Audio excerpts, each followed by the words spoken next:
Good afternoon, everybody. Thank you. First and foremost, thank you to Spanish River Church for hosting this. I think you're part of a really exciting day.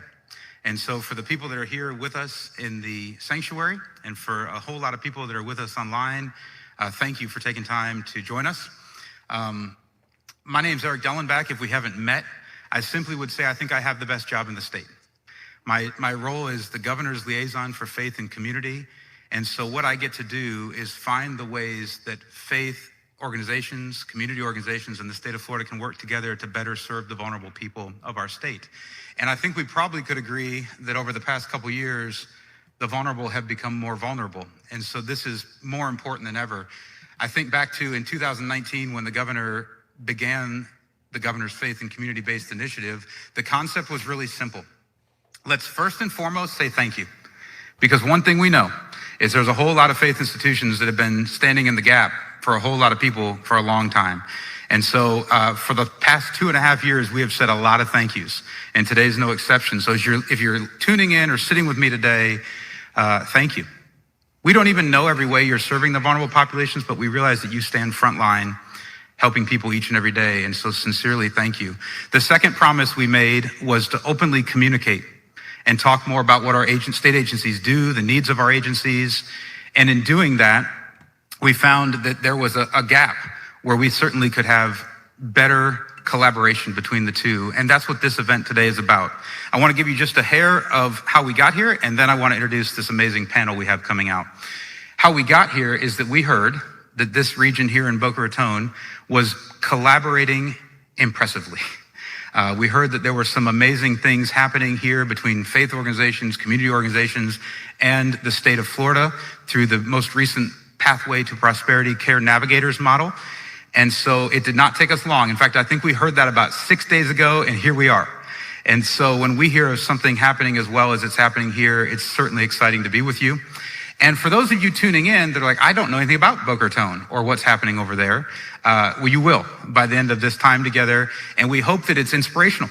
We hope that you leave with a greater sense of what we're trying to do and a greater pathway to collaboration. So now it's my honor to introduce this panel. Being back there just a second ago with each of them, I see faces that have done so much good. And that's awesome. So as you get to see these people and spend time today, you'll hear these hearts. So first and foremost, my great honor of the day is to introduce a friend and yet someone I look up to tremendously, which is First Lady Casey DeSantis. Casey DeSantis, the best thing I'll say it as she's coming out. My favorite part is she's authentic. Yeah.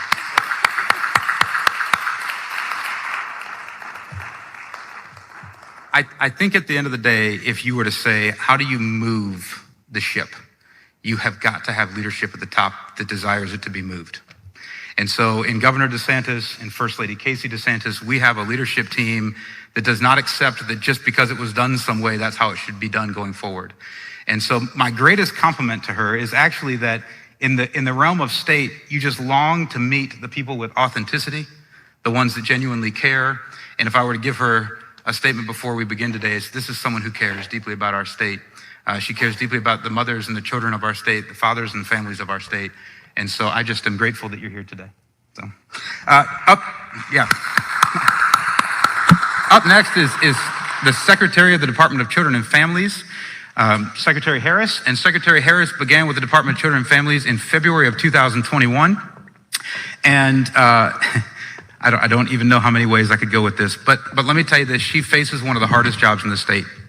And yet she does it with class and professionalism and a determination to make sure that we are doing things the best. Because if you're dealing in the world of helping children and families, you should be the best. And so with us today is Secretary Harris.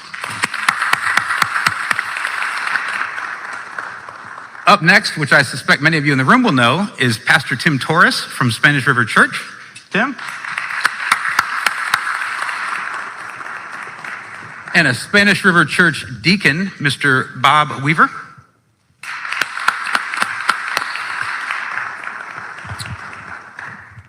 And the executive director of Boca Helping Hands, and also involved as an elder of Spanish River Church, Mr. Greg Hazel.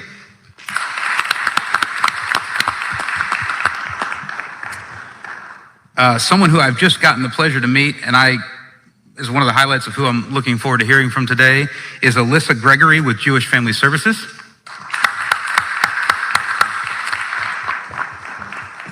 We have with us today the president of 4Kids that you'll hear a bunch about today, an organization we've been dealing with for a long time, Mr. Kevin Enders.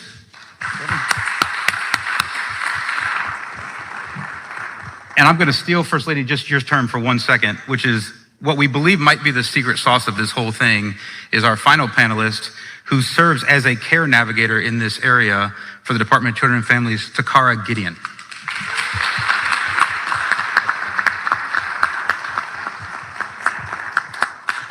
So I'm going to sit down, and the format of today is just a fun Q&A, a panel, a talk for us to better understand and to tell a whole lot of people that are watching how collaboration can be a beautiful thing. Thank you. Thank you, Eric, and thank you for coming today. It's really special to be here to find out how we can help some of the most vulnerable in our community. And so before we talk about what the pathway to prosperity is, economic self-sufficiency and hope, thought it would be a good idea to talk a little bit about the philosophy of how it came to be and how we're here at this moment executing something that I truly believe is going to be a game changer across the state. It's already has been, but it really is just in its infancy.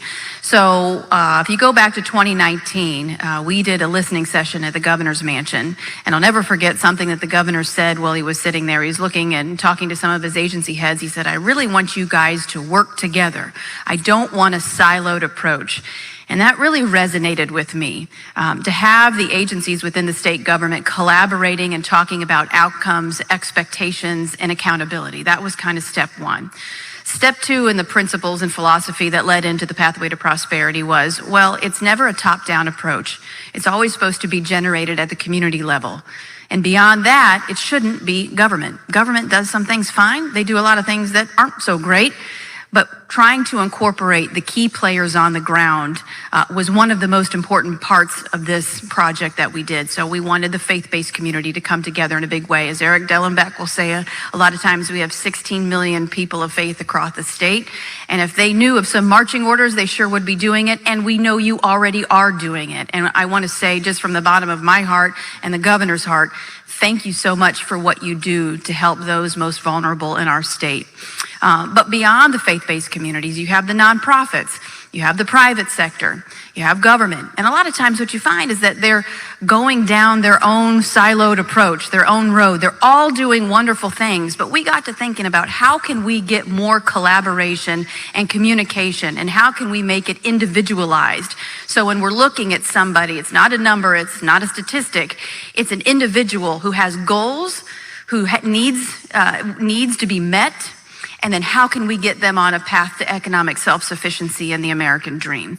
And then the third part of the principle is, if you've got the greatest thing in the world and nobody knows it exists, what good is it?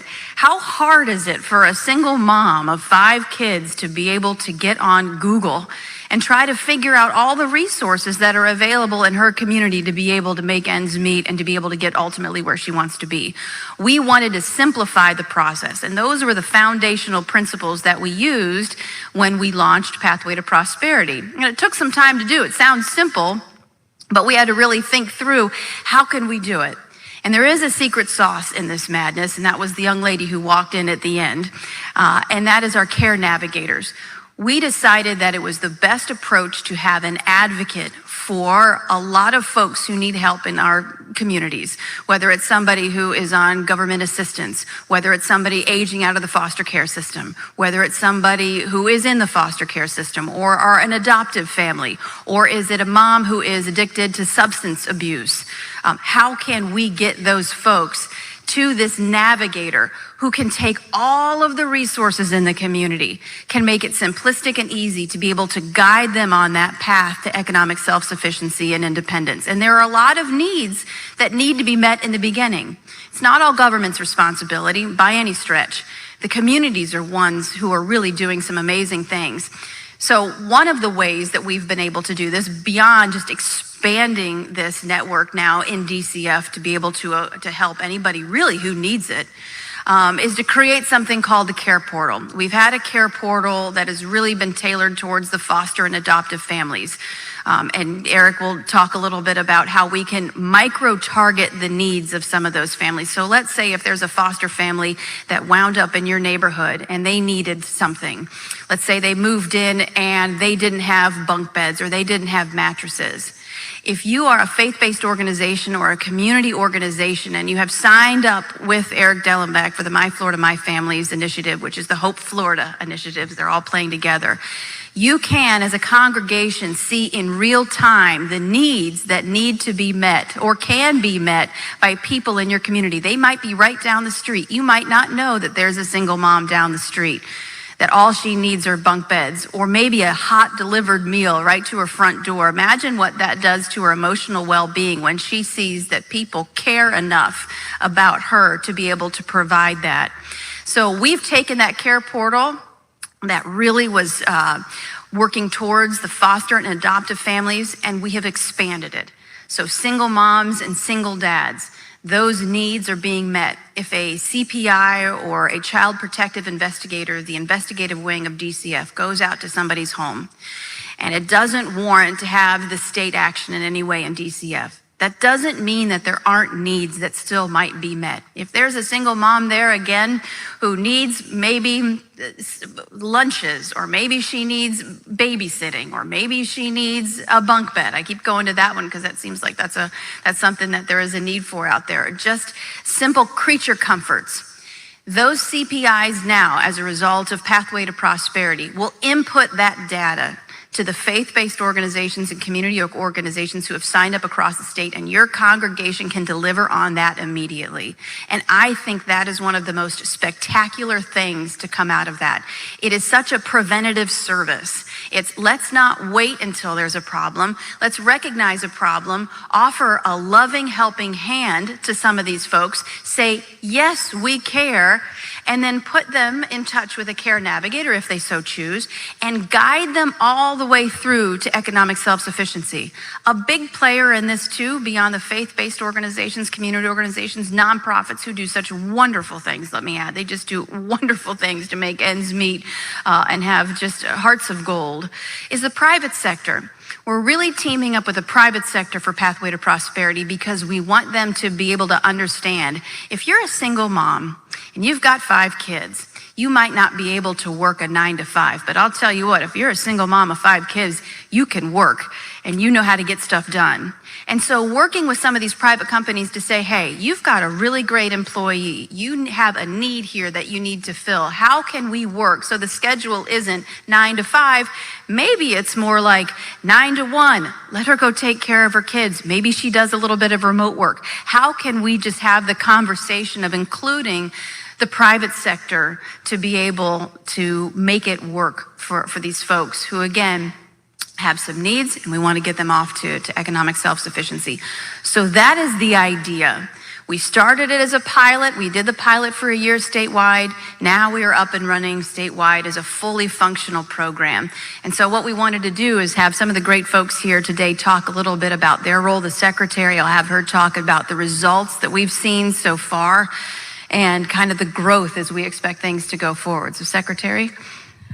Thank you, First Lady. Can you all hear me? Okay, there we go. So it's my honor to be joining you all this afternoon. It is really hard to follow the First Lady, to be honest with you.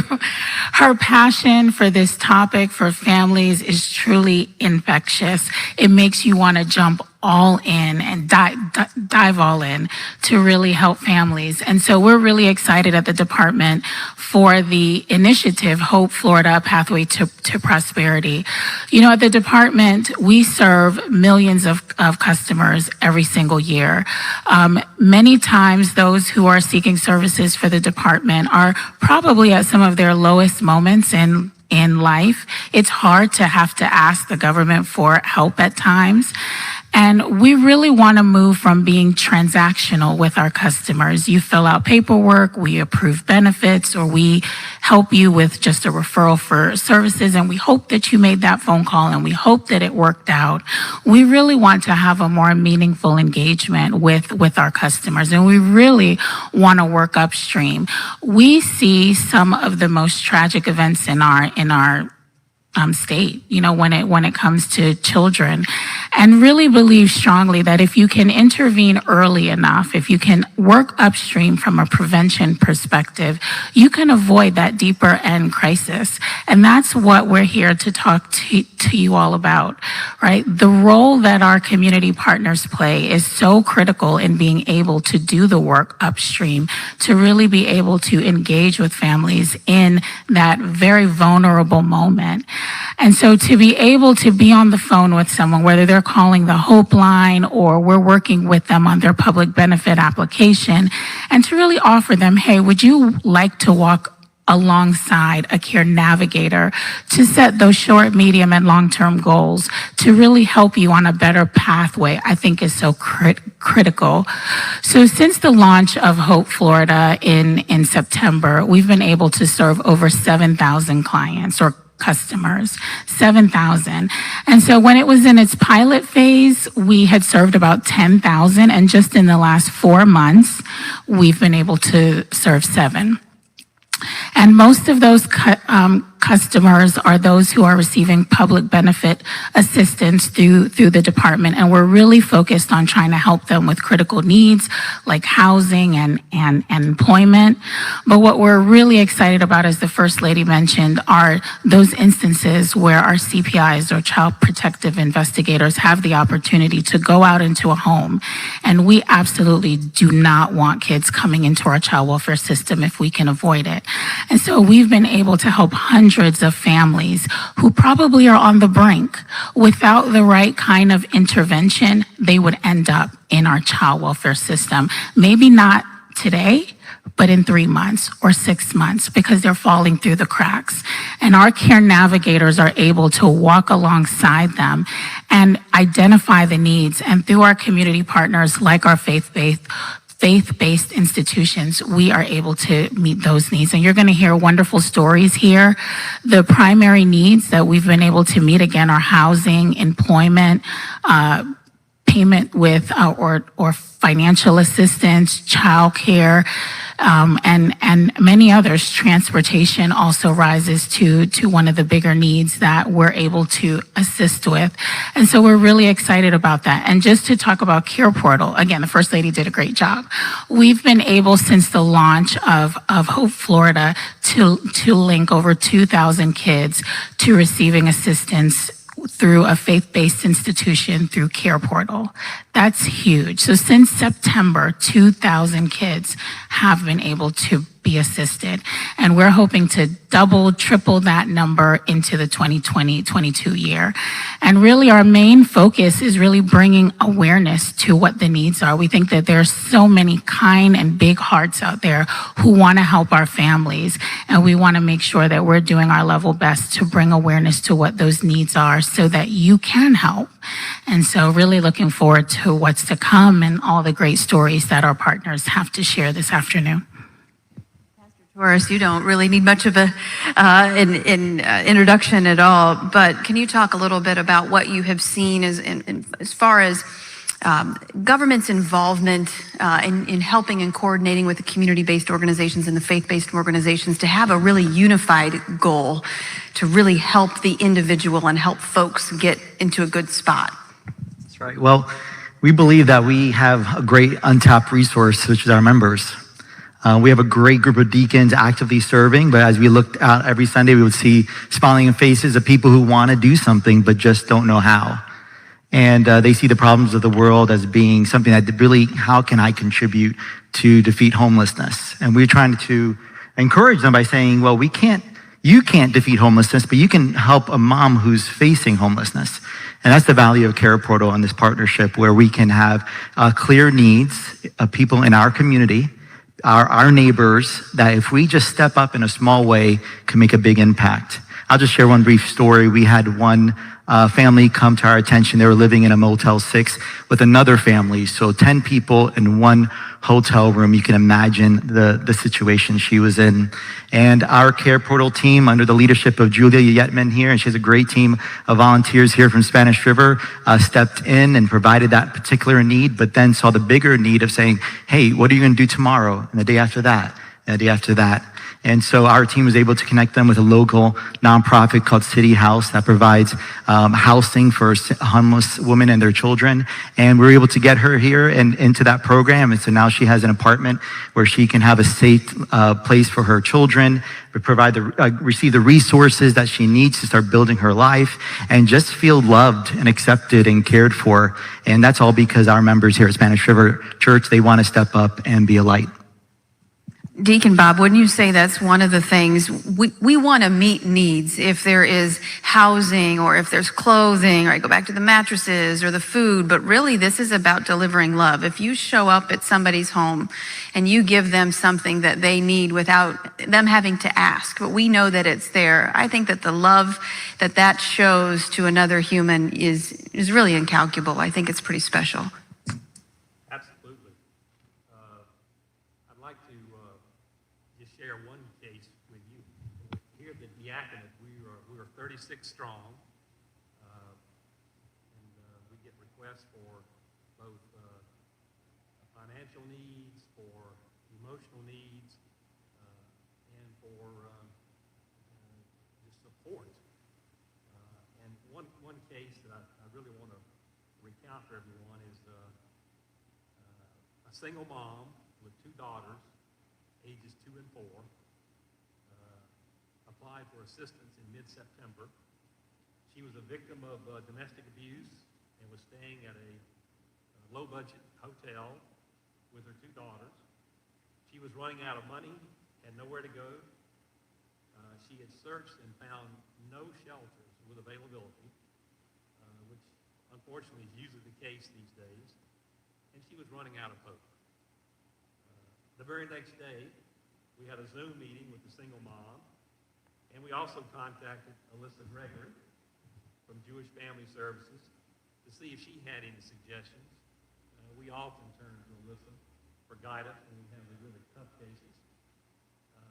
She put us in contact with with Jewish Family Services Domestic Abuse Education and Action Department. Didn't even know that existed. And that same day, we began working with an advocate in that department. The advocate contacted ABDA, Aid to Victims of Domestic Abuse, confirmed that their emergency shelter was full, but she went to work advocating for this single mom. Within a week, the single mom and her two daughters were able to move into the ABDA temporary emergency shelter. Such a blessing. We paid for registration in the first week of daycare. Okay. We paid for registration in the first week of daycare for her two girls.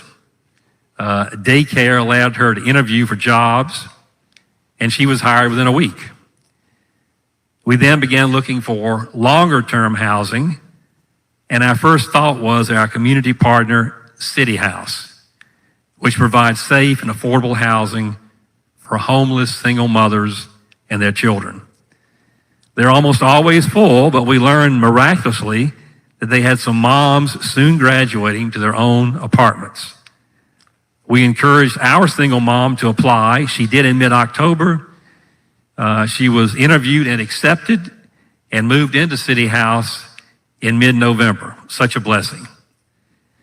But the story doesn't end there. Boca Helping Hands, which Greg Hazel represents today, the executive director there, they let us know that they had some extra Thanksgiving frozen turkeys. So one of our deacons picked up 10 turkeys from Boca Helping Hands and delivered them to City House. And then finally, every year, the deacons orchestrate a blessing tree program, which our congregation can purchase gift cards and gifts for those that may need some extra encouragement at Christmas. The congregation was most generous again this year in their response. We collected gift cards for everyone that the deacons nominated, including all the single moms and children at City House, and the gifts went to our foster care partner, 4Kids. So that's one story of how we work together so closely, side by side, to help the needy and deserving people in this community. And this care portal and care navigators, I think, is going to be a tremendous tool for us going forward to identify those that have needs and to work together to meet those needs. Incredible story about how the community really comes together. And that, when we were thinking about Pathway to Prosperity, that is exactly what we wanted to do and put it on steroids, right? What you're doing and coming together and making a difference and connecting the dots is what we wanted to do. And then providing those folks who might need those services to you guys to say, how can you work together to help these folks get on that pathway? Greg Hazel, who is with Boca Helping Hands, we mentioned a second ago, he is the executive director and was a big part of that story. Talk a little bit about your role and then also what it means to be now working with the state as part of the faith-based and community organizations to be able to see these needs and to know about folks in the community who might need help that you might not have known were there to begin with.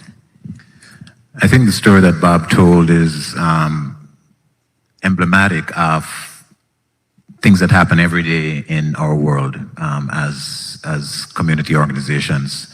The thing that distinguishes Boca Helping Hands a little bit is the range of services that we provide.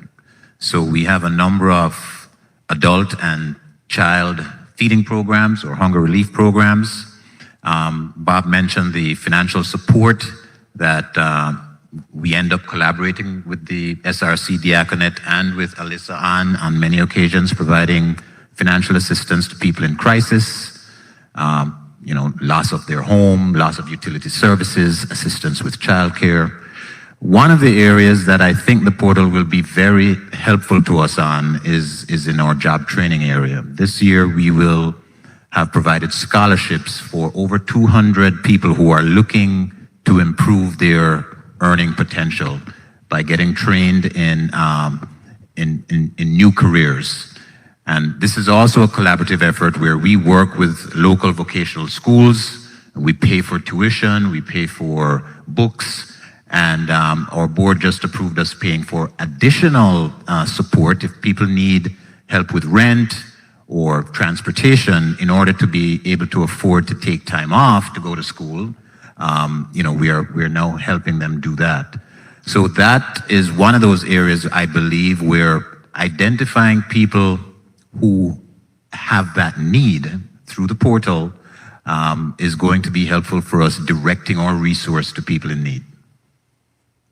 Another thing that's really exciting is when we talked a second ago about the collaboration at the state agency level, it goes far beyond DCF. We incorporate other agencies as well, and one of those is the Department of Education. And one of the things that the governor has been very supportive of is vocational and technical education and paid apprenticeships. So by utilizing our care navigators, they can see, and the private sector working with them too, because they need the employees. But to see those needs come in to say, we need to get some folks some training skills in an area that they would like to learn more in. How can we make that happen? Well, again, that might be another Google search or a check, but the idea is to go to our care navigators who has that robust Rolodex sitting right in front of them with all of the contacts for the agencies, all of the local community organizations, all of the private sector folks that we've asked to come on board and are celebrating the fact that they're doing so. So you have that at your disposal, and it can make it so easy for somebody to get through the process. That's what we want to do, is simplify it, take all the barriers out, and look for the results at the end. And Alyssa Gregory, I know your name has been mentioned more than one occasion for all the wonderful work that you do. So thank you for being here from the Jewish Family Services. You're a case manager for financial services. So talk a little bit about what you see in your profession and how this all plays into hopefully helping more folks. Thank you for inviting me here today. And I just wanted to point out that more than 20 years ago, I began my career as a child protective investigator with DCF. And it is just so incredibly wonderful to hear all the services that you are putting forward that are like a continuum of care, but starting before the CPI gets into the house is just amazing from someone who was there way before this started. So thank you for doing that and seeing the need. What I do as the senior case manager for financial assistance at Ruth and Norman Rails Jewish Family Services is I'm the direct contact to the families in the community when they call in for rent assistance or the electric bill, or, even now we do teeth, we do hearing aids. I view us as a piece of a puzzle. And when I get the opportunity and the honor to work with Spanish River Church and with Boca Helping Hands and with the other care ministries in our community, it's a beautiful thing. Because we are so much more powerful together with when we have different aspects of what we do. It's not just the money. It's when a deacon team goes out to a home and gives me the eyes of what's going on in there when we're sharing a case. Or I can work with someone who's getting job training and getting a new leg up in life, but needs a little rent help because they're not going to be getting a paycheck for a couple months, and they've gone to Boca Helping Hands for that job training. It's just an amazing feeling. I wanted to share with you a lot of what I'm hearing in our community lately, especially with seniors. It's very heartbreaking to hear an 81-year-old woman crying because she couldn't re-sign her lease because her rent has gone up so high. It's more than her Social Security will afford.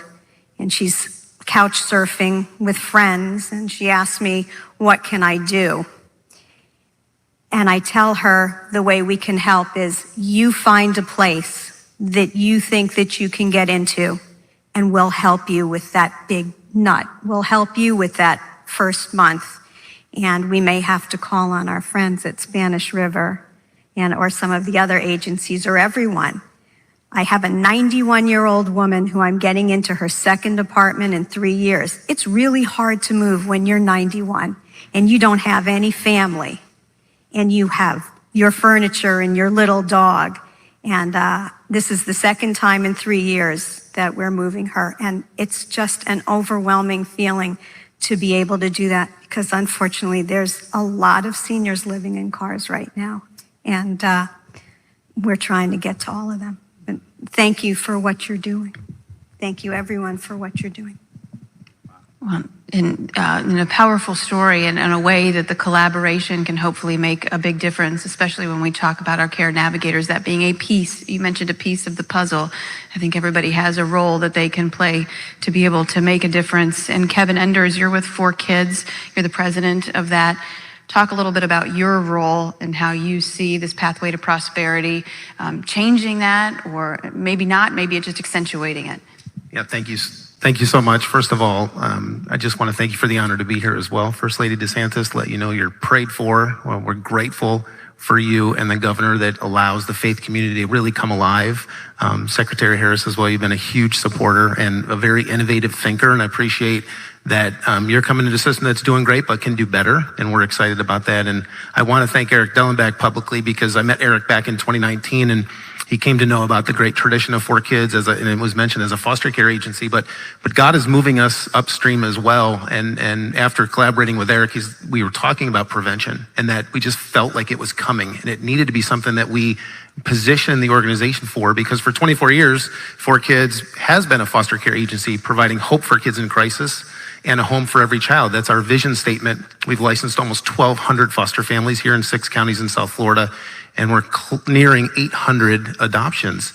But as we were looking to the future, we're like, we have to go upstream, and you're hearing that here from the church. Pastor Tim Torres talking about the church is looking for ways to serve. The faith-based community is looking for a way to, again, we say go upstream, and I reflected on our mission statement, which is hope for kids in crisis, which aligns well with Hope Florida. And never did it say hope for kids in foster care.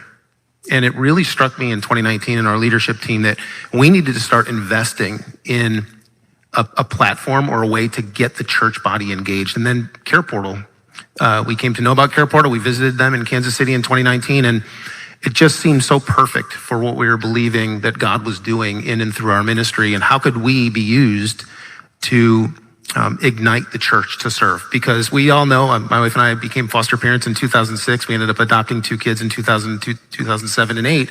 And we know that's really difficult.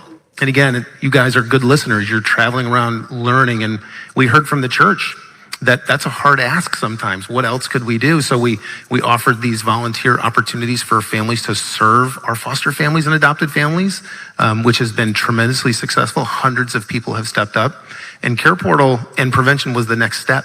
It's like, how do we engage the church so that in real time we could have needs met for families that are in crisis? And obviously that got highlighted during the pandemic, right? Everything shut down, 40% less kids were coming into care, but we were hearing of these horrific stories of kids with unimaginable trauma, broken bones, head trauma. And that really gave me even more passion to say, what can we do? How can we be used to help ignite the community? And Eric and I were reflecting on this. It's just been amazing because 4Kids has done an amazing job for 24 years being an advocate in the community, being connected with over 200 churches, but never so much, I think, partners in the community to say, like, how can we engage the business community?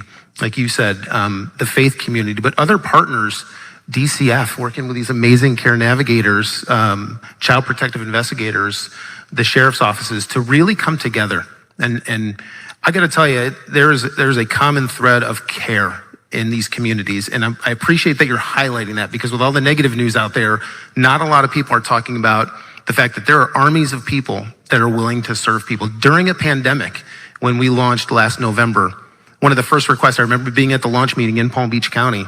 DCF was there, ChildNet was there. We were obviously there, a local church, the Avenue, we had a pastor come. And that day, as the system went live, we saw a mom who had 7 children and dad just left. And she didn't have the right beds, household items, just general equipment. And that day, 8:30, 11 a.m., 12 o'clock p.m., 1 p.m., we saw 5 churches come together to meet this need. They were all within 5 miles, 6 miles, 17 miles of this mom. I mean, that's one story of many that I could share.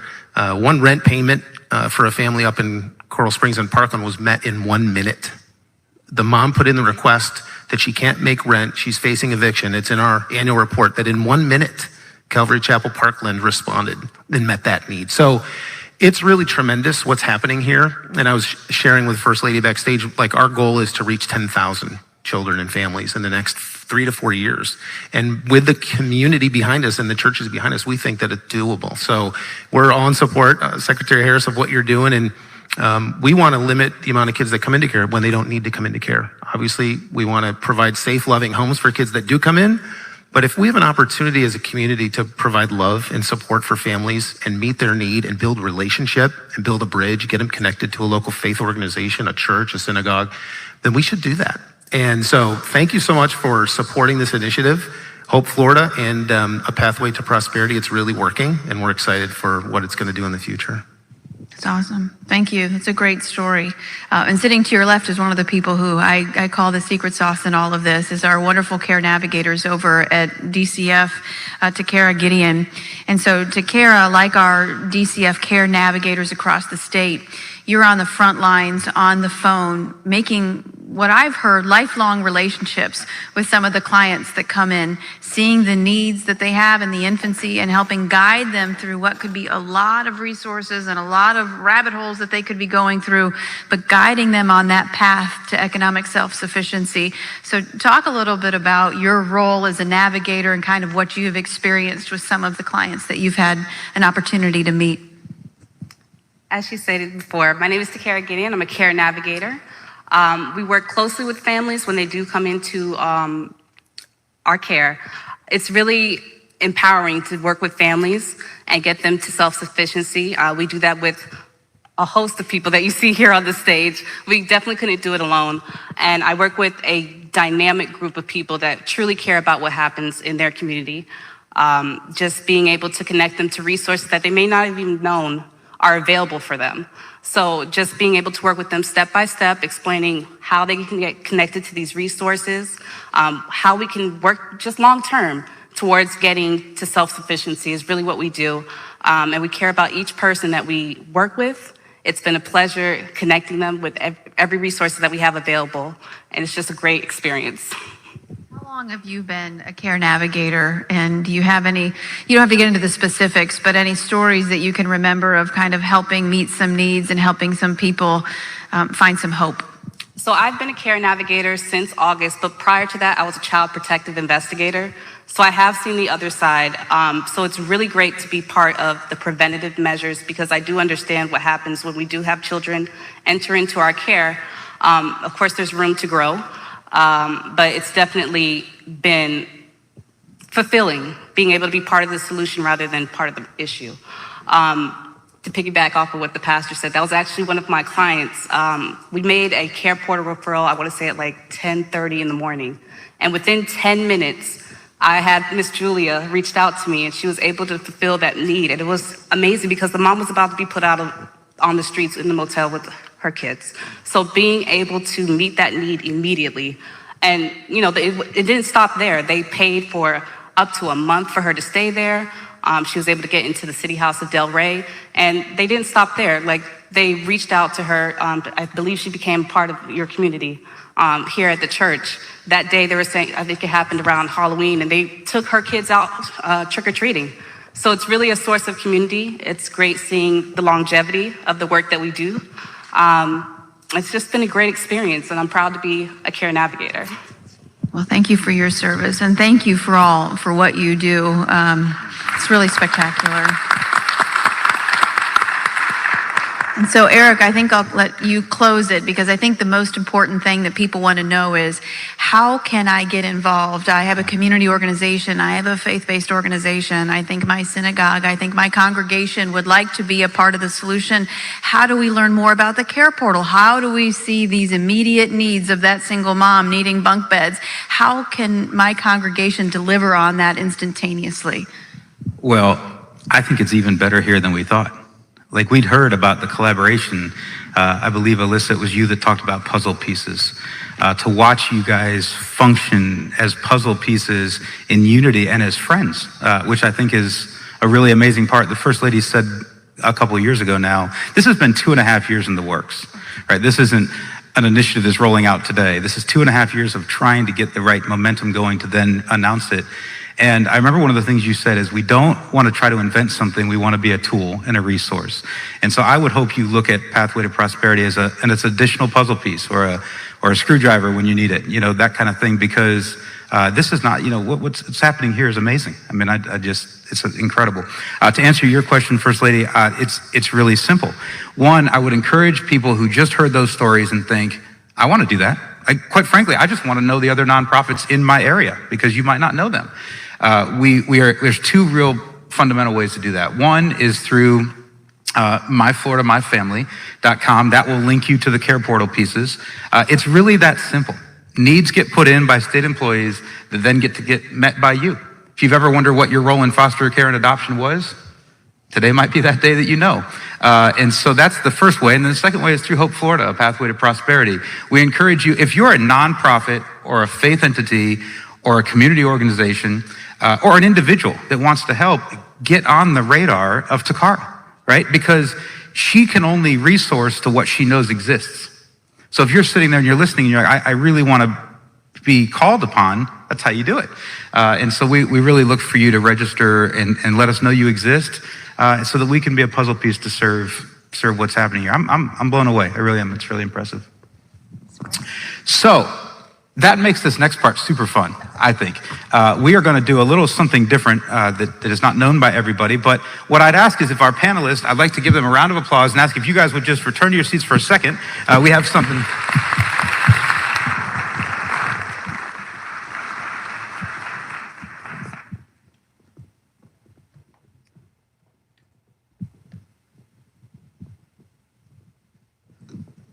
Right. So for this next part of our day, these are the moments that I love. Like, if there's a great part of being in the state, is an opportunity like this, where do you want to say this, or do you want me to? You go for it. Okay. Well, I can stop my roll quickly.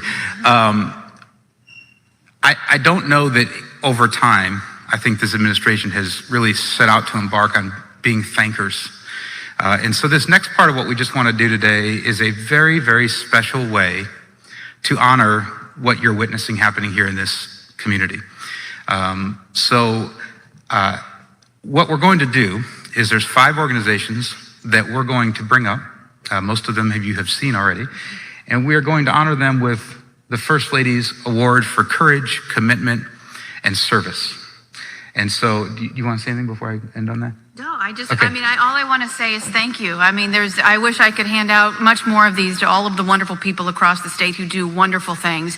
And so this is just a small token to say we recognize you and everything that you have done, your sacrifices, what you're doing for other folks, what you're doing to help lives, what you're doing to be able to advance life here in the state of Florida and give people hope. And so this is a small token just to say thank you for everything that you've done. Yeah, it's so good. What I'm going to do is I'm just going to read the organization's name, and I'd ask that we just we'll start on this end. And if you're here from that organization, I know some of my friends, I see Tom out here from 4Kids. If you're from that organization, when we call your name, we'd love for you guys to come up. And the First Lady has this awesome medal, and then we'll just take a picture at the end and we'll go from there. So first and foremost, we'll start there. How about that? We'll start with 4Kids for the incredible work that they've done in this community. If you're with 4Kids, please come up.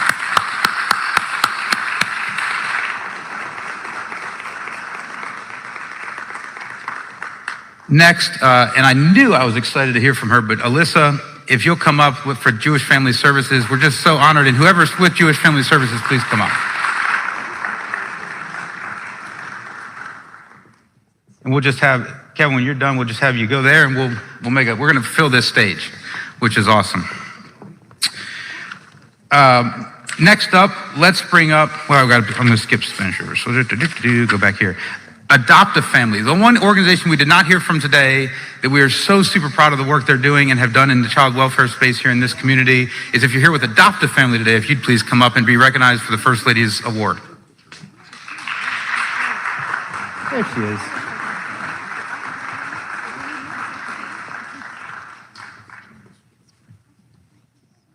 There they are. Hi, guys. And then I know Greg's here because we got to hear from him, but Greg and anyone that's here from Boca Helping Hands, if you'd come up and please be recognized.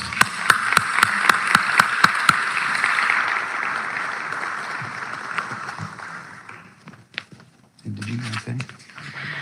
And then finally, you're the easy group. You guys are the easy group.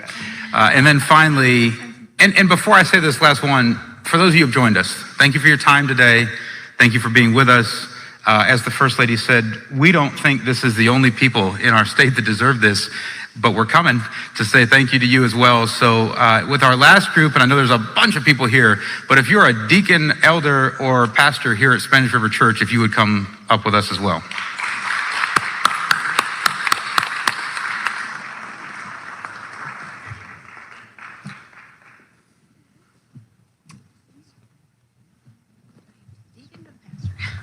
Try it, Pastor. Oh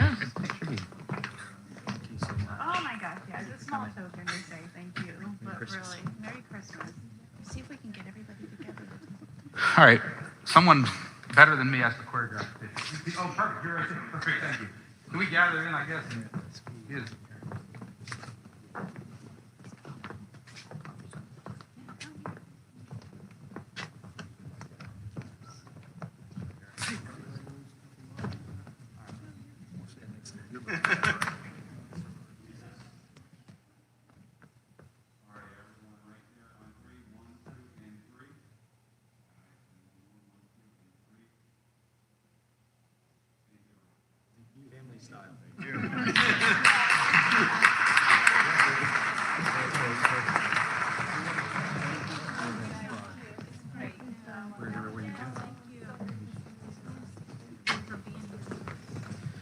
And that concludes our day. So we thank you for being with us here. We thank you for being with us online.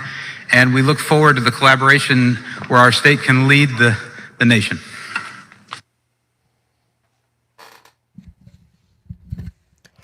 Just a simple little church event, but so much was done there. You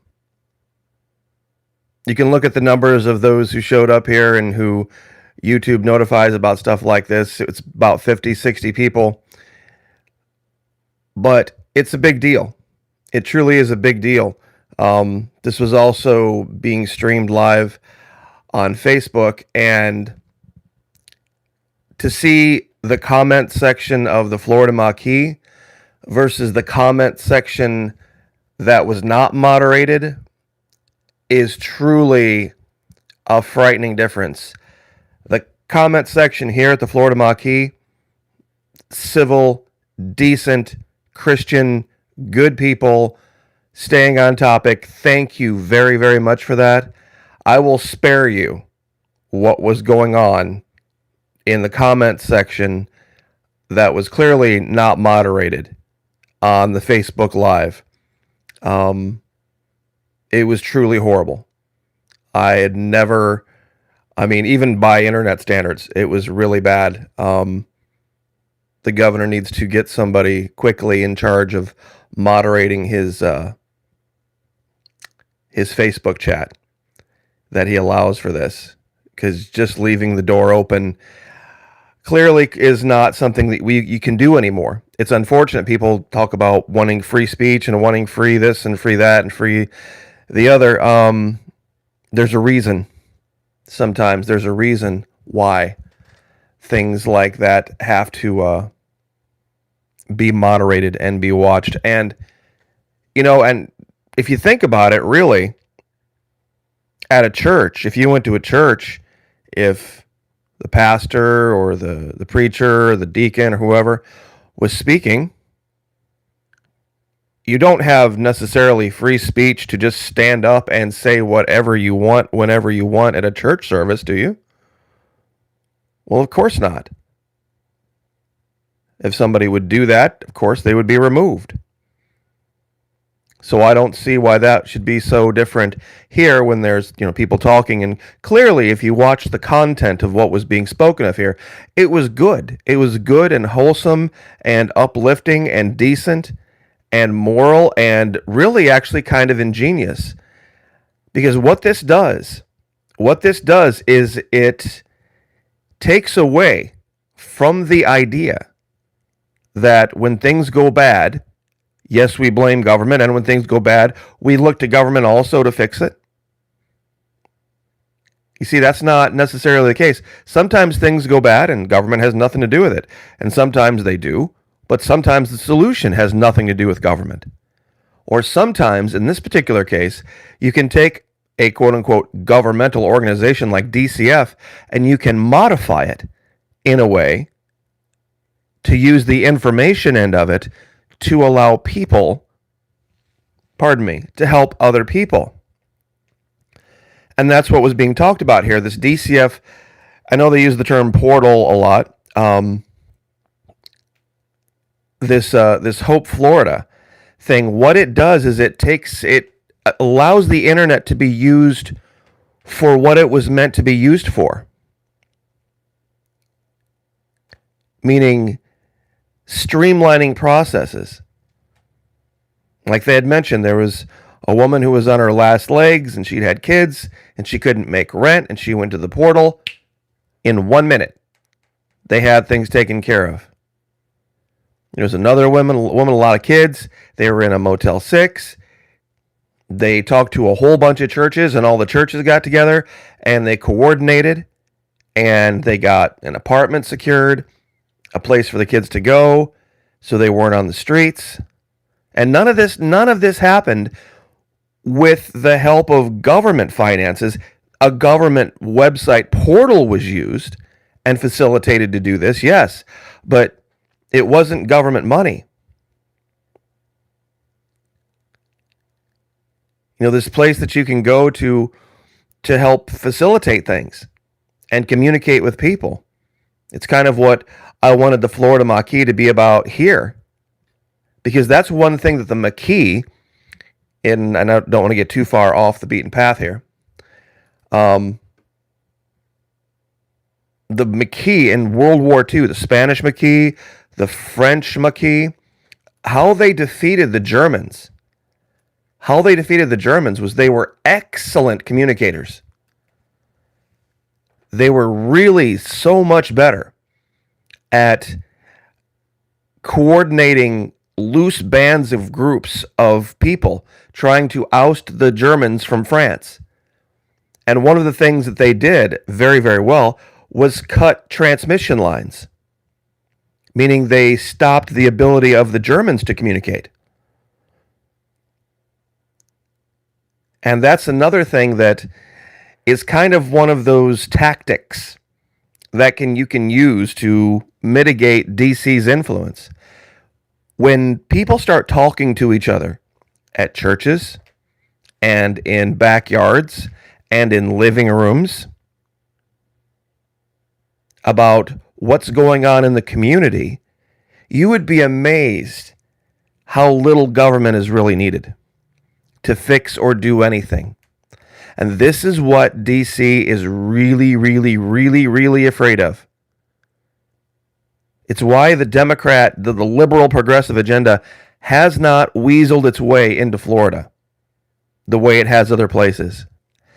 Because we communicate down here on a level that's different.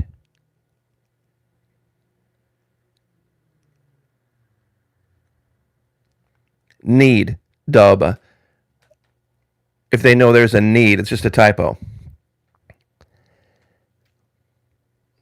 So,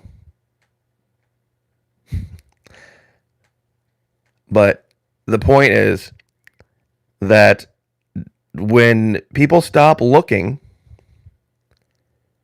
to DC or to government directly to fix this, and they start looking to each other and thinking up their own solutions, that's the real big threat. See, DeSantis can't fix anything in DC. That's not how things get fixed. You don't just replace a president and that fix things. You don't just replace a president and that fix things. It doesn't work that way. It's never worked that way. There's never been a president elected that all of a sudden the next day the clouds rolled back and the sun came out and the bluebirds started singing and everything was fine and the weather was perfect. It doesn't work like that. Especially when we only elect a president to be president for 4, possibly 8 years.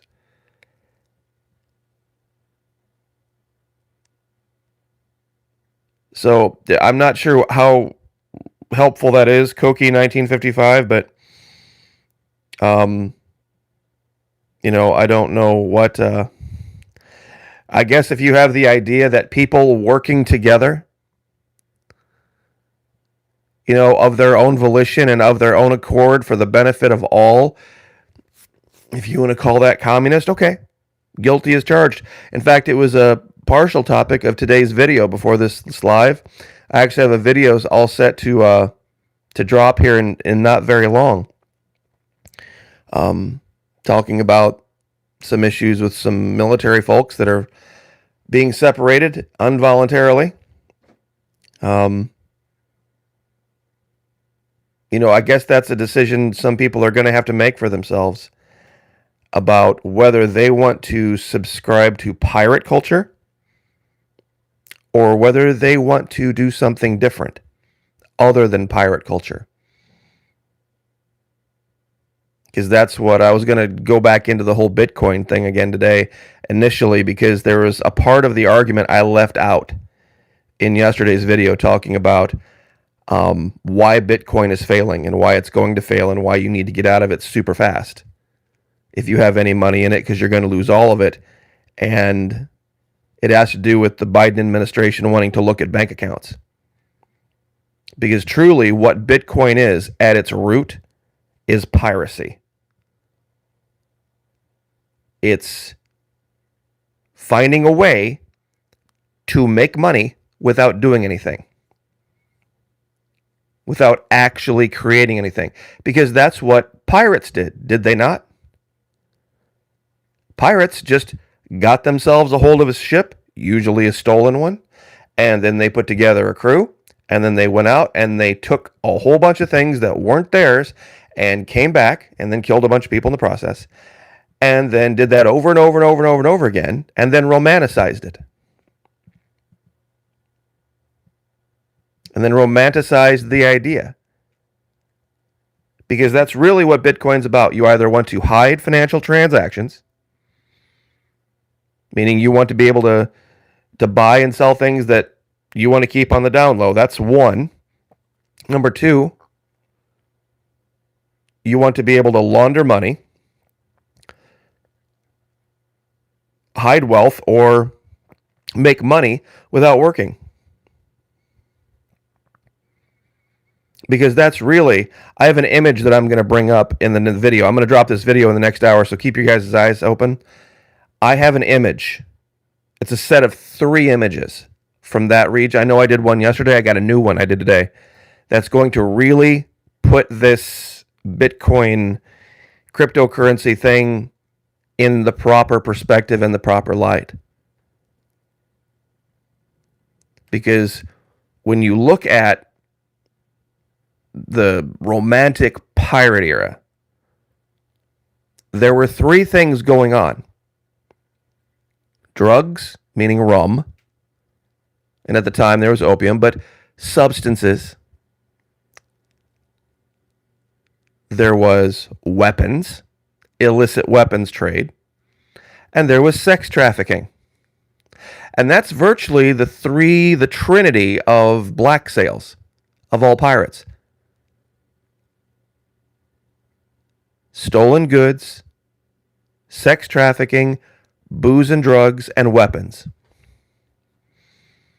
Now, if you put this in, if you modernize everything, instead of showing a brace of pistols across the chest of a pirate, and you just show massive amounts of illicit weapons, and instead of showing some burlesque model looking old Renaissance era brothel, and you just show pictures of modern sex trafficking, and instead of showing pictures of rum in these old kind of antiquated casks that look all romantic, you show fentanyl and coke and meth and all sorts of other things. It becomes a lot less romantic really fast. So sometimes I think when we look at concepts from a couple hundred years ago, or Renaissance era concepts, or even Revolutionary War era concepts, and we talk about the founding fathers in this country, we kind of romanticize things and we don't think about what those modern equivalents are. So anyway, that was kind of the concept of today's video, to expound on that, because Bitcoin is continuing to collapse.